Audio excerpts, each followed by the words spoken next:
गंगापुर गांव में रंजीत सिंह नामक मुखिया था, जिसकी एक ही चिंता थी, अपनी इकलौती बेटी कमल का विवाह। कमल सुंदर, गुणवान और समझदार थी, पर मुखिया को हर लड़के में कोई न कोई कमी नजर आ जाती। हे भगवान, आपने मेरी कमल को इतनी गुणवान क्यों बनाया कि उसके तोड़ का कोई लड़का ही नहीं मिल रहा। जैसे आपने मुझे इतनी धन दौलत दी है, वैसे ही एक गुणवान दामाद भी दे दीजिए ना प्रभु, ताकि मेरी बूढ़ी आंखें अपनी बेटी का विवाह देख कर ही सदा सदा के लिए बंद हो सके। तभी मुखिया का विश्वसनीय मुनीम और पंडित मोहनलाल मंदिर में हाजिर हुआ। और बताइए मुनीम जी, मेरा होने वाला दामाद मिला कि नहीं? लड़के तो 75 ठो मिले मुखिया जी, पर अपनी कमल जैसा गुणवान कोई नहीं मिला। सब में कोई ना कोई ऐब जरूर है मुखिया जी। अरे जरा विस्तार से बताइए मुनीम जी कि क्या हुआ, मैं कुछ समझा नहीं। तभी मुनीम मोहनलाल हर लड़के के चरित्र चित्रण के साथ उसकी कमियों की एक सूची भी पेश करने लगा। अरे तो सुनिए मुखिया जी, ये है शहर का रहने वाला रोहन, पढ़ा लिखा है, अच्छे कुल का है, पर अरे पर क्या, जल्दी बताइए मुनीम जी। पर ये एक तलाकशुदा है। पहली पत्नी को बिना किसी ठोस कारण के छोड़ दिया। आस पड़ोस में पूछने पर पता चला कि ये बहुत ही विश्वासघाती प्रवृत्ति का है और किसी अन्य स्त्री से इसका कोई चक्कर चल रहा था। अरे भाई नहीं नहीं नहीं, ऐसे बच्चलन लड़के को मैं अपनी बेटी क्या एक कौड़ी तक नहीं दूं। आप अगले लड़के के बारे में बताइए। अरे फिर है हमारे गांव के पास के ही टिकरापुर का सोनू। धनी परिवार है, शरीर से हट्टा कट्टा है और दूध दही का इसका बहुत बड़ा व्यापार है। अच्छा, अरे फिर तो ये बहुत ही उत्तम लड़का है। मेरी बेटी के लिए। और हमारे पास का है तो हफ्ते 10 दिन में मिलना जुलना भी हो जाएगा है? लेकिन इसमें भी अनेक कमियां है मुखिया जी। पहला ये अनपढ़ है, दूसरा ये जुआ खेलता है, तीसरा दोपहर तक सोता रहता है और सबसे बड़ी कमी ये शराब का आदी है। अरे बस बहुत हो गया।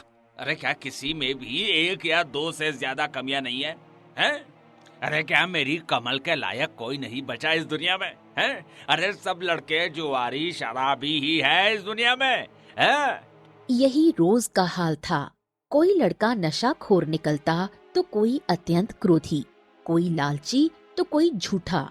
हर एक में 5-6 कमियां मोहनलाल ढूंढ ही लेता, जिसकी वजह से मुखिया दिन ब दिन उदास और चिंतित होता जा रहा था। क्या हुआ पिताजी, आप इतने उदास क्यों हैं? अरे क्या बताऊं बिटिया रानी, दौड़ते दौड़ते मेरी चप्पल घिस गई, लेकिन मुझे तेरी जोड़ का कोई लड़का ही नहीं मिलता। मुझे तो अब डर लगने लगा है कि अपने जीवित रहते मैं तेरा विवाह कभी नहीं देख पाऊंगा।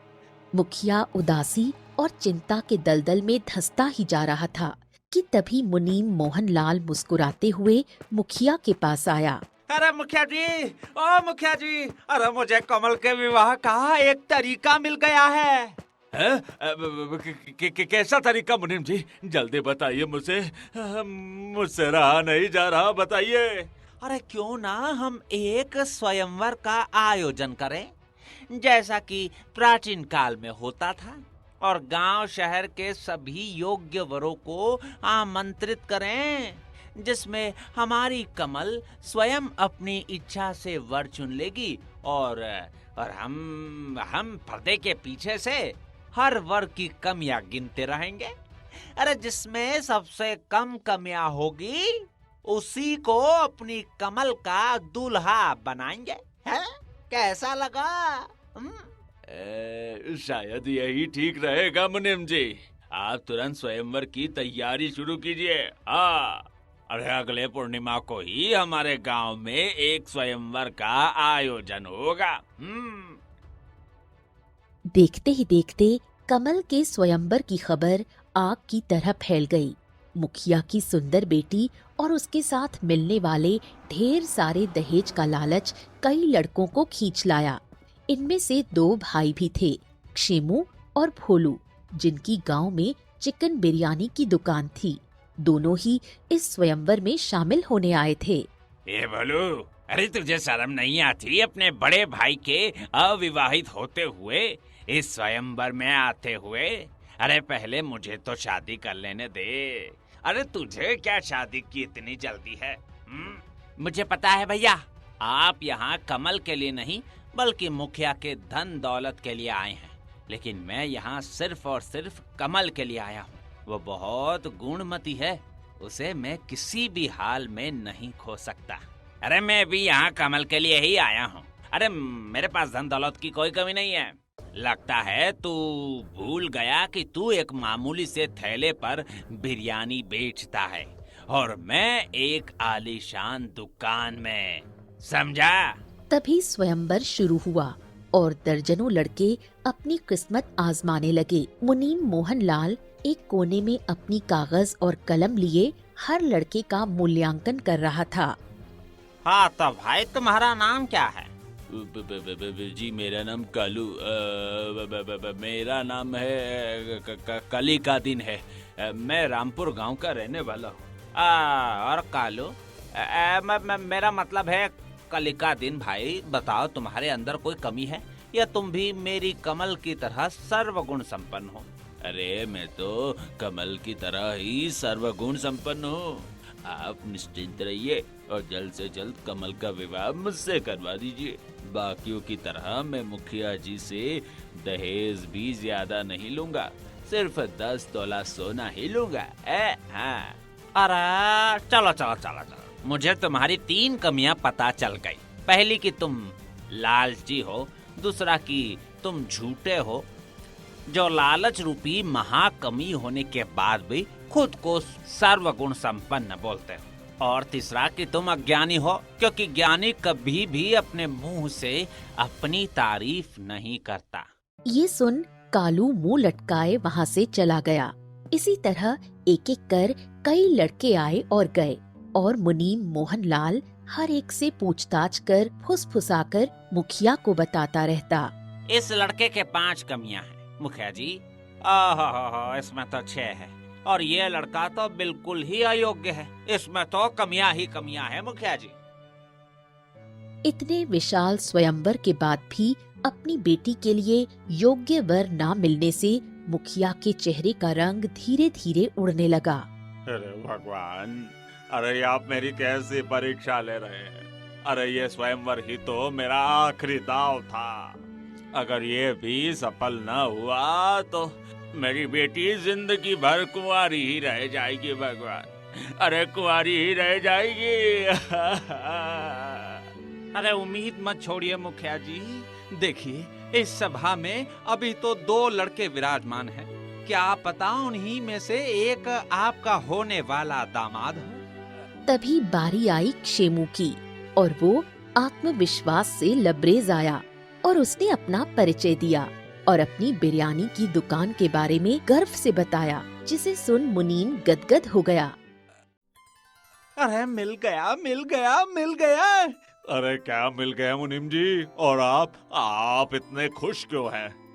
अरे आपका होने वाला दामाद मिल गया मुखिया जी। हमारी कमल का होने वाला पति मिल गया। हाँ। अच्छा, अरे भाई, अरे कौन है वो भाग्यवान? हाँ, देखिए, उस लड़के का नाम क्षेमू है। उसकी बिरयानी की दुकान है। कमियां केवल 2 हैं।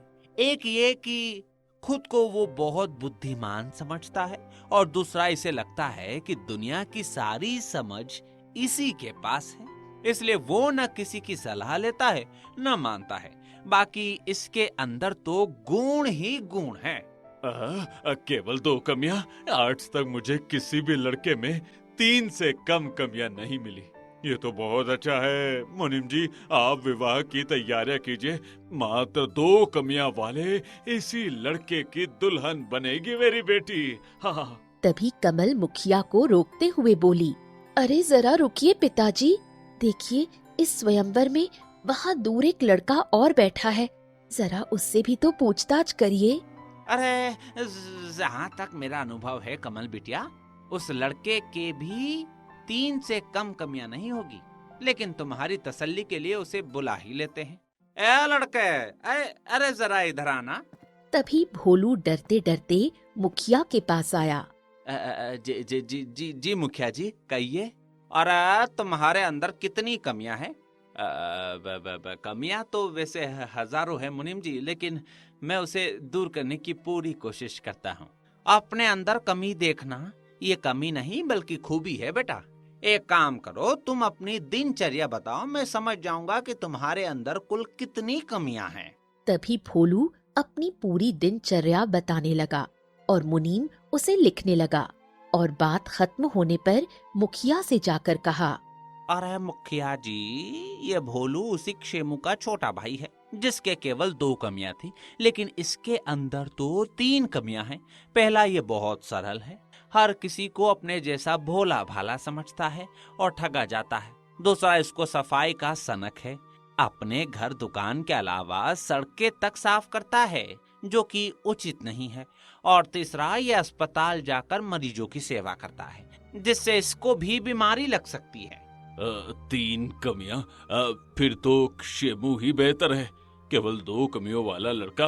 हाँ मुनीम जी, इस स्वयंवर को अभी बर्खास्त करिए और क्षेमू से मेरी बेटी के विवाह की तैयारियां कीजिए। अब मैं एक पल भी अपनी बेटी को कुंवारी नहीं देख सकता। तभी कमल ने मुखिया को रोकते हुए बोला, रुकिए पिताजी, मैं भोलू को चुनती हूँ। क्या? क्यों?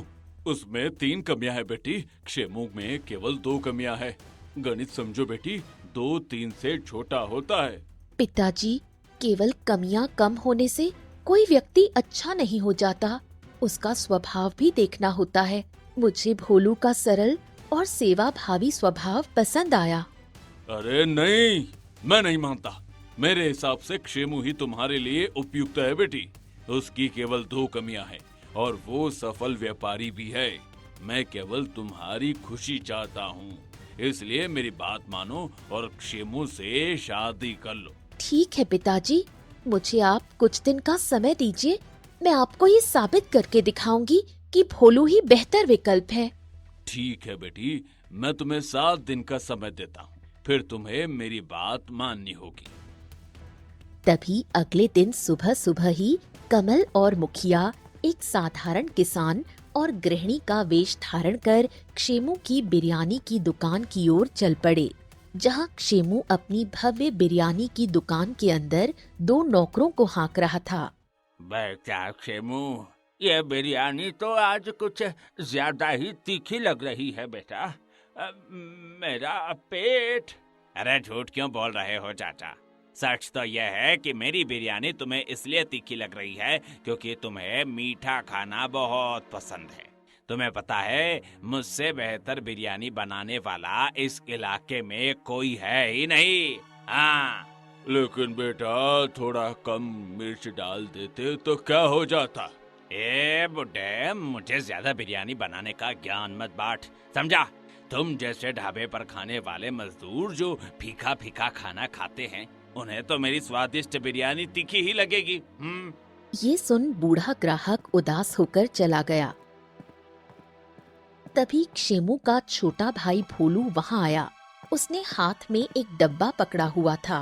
भैया देखिए, मैंने आज कुछ नया तरीका इजाद किया है बिरयानी को कोमल बनाने का, सोचा तुम्हें भी बता दूं।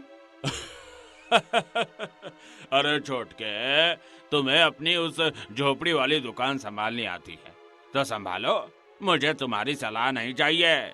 मैं तो उस्ताद बावर्ची हूँ, बिरयानी को कोमल सुकोमल मुझे सब बनाना आता है। तभी भोलू चुपचाप वापस लौट गया। ये सब देखकर मुखिया रणजीत सिंह मुस्कुराए। अरे देखो बेटी, क्षेमू को अपने काम पर कितना गर्व है, खुद पर कितना आत्मविश्वास है। ये जिद्दीपन, ये आत्मविश्वास ही तो गुण है जो बड़े बड़े लोगों में होता ही है। चलो अब भोलू की दुकान देखते हैं, चलो बेटा। तभी दोनों भोलू के बिरयानी के ठेले पर गए, जो बिल्कुल साफ सुथरा था और दुकान के बाहर ही भोलू एक बाल्टी में पानी लिए सड़क किनारे उगी झाड़ियों को काट रहा था और कचरा साफ कर रहा था। तभी एक ग्राहक दुकान के पास खड़े भोलू को देखकर हंसा। अरे भोलू, अरे सच कहूँ तो दुकानदार नहीं सफाई कर्मी लगता है। अरे इतनी मेहनत क्यों करता है सड़क साफ करने में? चाचा, साफ सड़क पर चलने में सबको अच्छा लगता है। अगर मैं यहाँ का कचरा साफ नहीं करूँगा तो बीमारियाँ फैलेंगी और उनसे सबसे पहले वही लोग ग्रसित होंगे जो गंदगी में रहने के आदी हैं। तभी एक बूढ़ी औरत आई जिसके पास पैसे कम थे। बेटा, मेरे बच्चे बाहर गए हैं, बस 10 रुपए हैं मेरे पास। कोई बात नहीं दादी माँ, ये लीजिए, पैसे बाद में दे दीजिएगा या फिर अगली बार जब आपके बेटे आए तब दे देना, है ना? हाँ। देखा, ये सरलता नहीं मूर्खता है। इसको कोई भी ठग सकता है। मुझे पता है ये बूढ़ी औरत केवल इतनी बिरयानी मुफ्त में खाने के लिए ये बहाना बना रही है, बस, और कुछ भी नहीं। तभी एक आदमी तेजी से आया और भोलू को कुछ पैसे थमाते हुए बोला। भाई भोलू, पिछले महीने जब मैं बीमार था तो तुम रोज मुझे मुफ्त में बिरयानी भेजते थे। ये लो उसका पैसा। अरे वो तो मेरी सेवा थी भाई साहब। अरे नहीं नहीं नहीं, लो जी। और आज मैं अपने साथ 10 लोगों को लाया हूँ तेरी दुकान पर खिलाने। तेरी सेवा और स्वाद की चर्चा सब करते हैं। देखते ही देखते भोलू की साधारण दुकान ग्राहकों से भर गई। सब उसके विनम्र व्यवहार और स्वादिष्ट बिरयानी की तारीफ कर रहे थे। मुखिया और कमल भी बिरयानी खाकर लौटे। तभी रास्ते में मुखिया बोला। हाँ, भोलू अच्छा लड़का है, सेवा भावी है, लेकिन बेटी वो सड़क साफ करता है, बीमारों के पास जाता है, इन सब में वक्त बर्बाद करता है और वो इतना भोला है कि उसे कोई भी ठग ले। क्षेमू अपने काम में एकाग्र है, अपने काम पर गर्व करता है। सफल व्यापारी के लिए ये जरूरी है। पिताजी, अभी तो आपने केवल एक दिन देखा है, थोड़ा और समय दीजिए। अगले कुछ दिनों में कमल ने अलग अलग वेश बदलकर दोनों भाइयों की दुकानों पर जाना जारी रखा, जहां उन्होंने देखा कि क्षेमू का घमंड और अड़ियलपन दिन ब दिन बढ़ता जा रहा था। वहीं भोलू की सरलता और ईमानदारी से उसका व्यापार चल निकला था। भले ही वो दिन में 2 घंटे अस्पताल में बीमारों की सेवा में लगाता था। अब कहिए पिताजी, आपका क्या विचार है? मैं तो अभी भी क्षेमू को ही सही मानता हूँ बेटी। ये कलयुग है, यहाँ पर अगर क्षेमू की तरह साफ सुथरा बोलने वाला और कड़क स्वभाव वाला व्यक्ति न हो तो समाज उसे बुरी तरह से ठग लेता है। कोई बात नहीं पिताजी, 7 दिन में से अभी केवल 5 दिन ही बीते हैं। मेरे पास अब भी अपनी बात को सही साबित करने के लिए 2 दिन बचे हैं। तभी संजोग से वो दिन आया जब पूरे इलाके के राजा प्रताप सिंह अपने दलबल के साथ शिकार खेलते हुए गांव के पास से गुजरे। दोपहर का समय था, सबको भूख लगी थी। तभी राजा के मंत्री ने सलाह दी। महाराज, यहाँ पास में ही क्षेमू की बिरयानी नाम की एक प्रसिद्ध दुकान है। लोग कहते हैं वहाँ की बिरयानी बहुत स्वादिष्ट होती है। चलिए ना, वहाँ चलकर अपनी भूख मिटाते हैं। अच्छा, तो फिर हम वहीं चलते हैं। मुझे भी इस दुनिया की सर्वश्रेष्ठ बिरयानी चखनी है। तभी राजा का जुलूस क्षेमू की दुकान की ओर बढ़ा। क्षेमू को जब ये खबर लगी कि राजा स्वयं उसकी बिरयानी खाने आ रहे हैं तो उसका घमंड आसमान छूने लगा। अरे जल्दी करो, अरे जल्दी करो, सबसे बढ़िया चिकन लाओ, सबसे तेज मसाले डालो।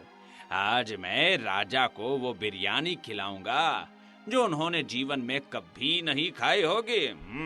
कुछ ही देर में राजा दलबल के साथ दुकान में विराजमान हुए।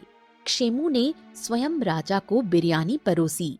तभी पहला कौर मुंह में डालते ही राजा का चेहरा लाल हो गया और आंखों से पानी बह निकला और वो घुटता हुआ बोला।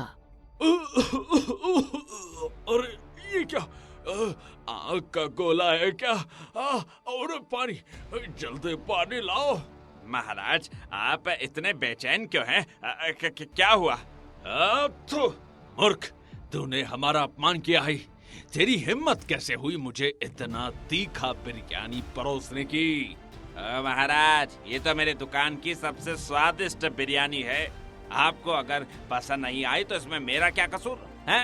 अरे लगता है आपको भी सड़क किनारे के मजदूरों की तरह फीका खाना खाने की आदत है, तभी ये आपको तीखा लग रहा है। क्षेमू की बात सुन राजा गुस्से से आग बबूला हो उठा।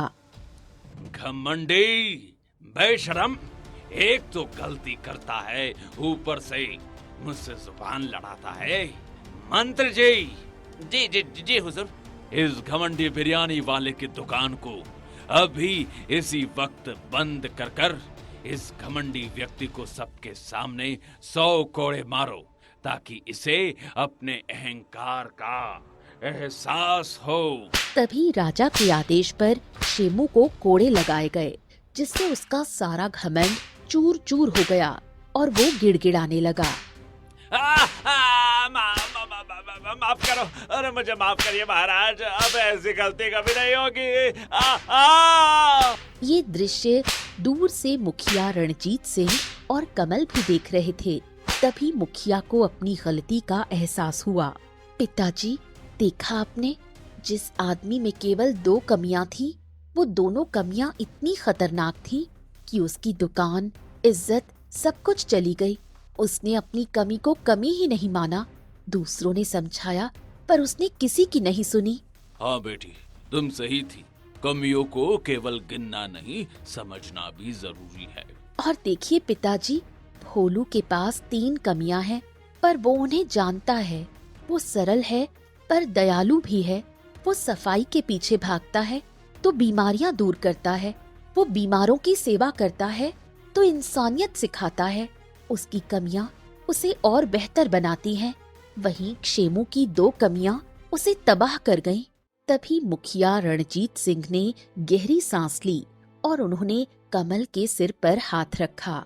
माफ करना बेटी, मैंने केवल संख्या देखी, गुण नहीं। तुम्हारी समझदारी ने आज मेरी आंखें खोल दी। सही कहा मुखिया जी।